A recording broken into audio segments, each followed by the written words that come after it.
tayo ng lemon twisted biscuit. Sarap. Let's start with 4 large egg. Ibibit lang natin. Gonna give it a good mix muna. Ibit muna natin yung egg. Lemon zest. So, 1 lemon yung kinuha natin ng lemon zest. Followed by 2 tablespoons of lemon juice. And 250 grams of sugar.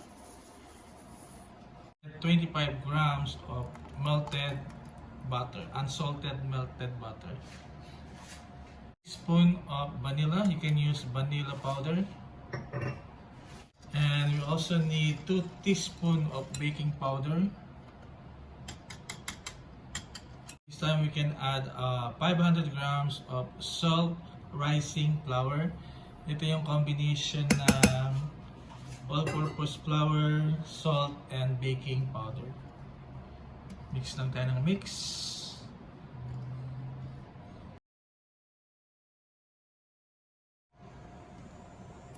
Pag medyo basa pa, dagdagan nyo lang siya ng flour. Tapos ininid na natin siya hanggang maging soften na yung ating dough. Ininid natin yung ating dough hanggang maging smooth. You can always adjust yung texture. You can add more flour para lang hindi siya masyadong matikit.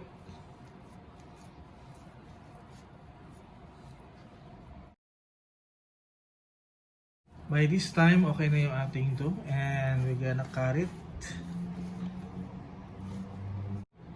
Gawa lang tayo ng mahabang parang string, no? Parang cheese na stick bread.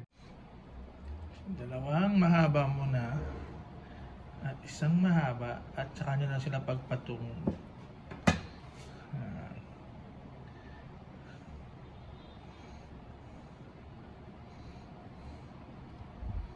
Ayan. Ayan. Tulong daw sa Hindi pinutulan niya pa eh. Oo daw, gano'n ang ginawa niya eh. Ayan.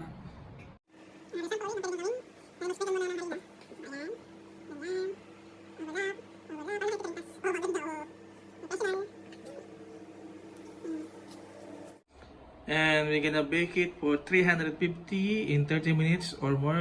Double check natin later. After 25 minutes, so nilasa lang natin yung cooking time to 25 minutes. Ayan na siya. And then we're ready to enjoy. Mainit pa, mamaya ulit. Ito na yung ating finished product, ang ating twisted biscuit. Ayan. And then taste test.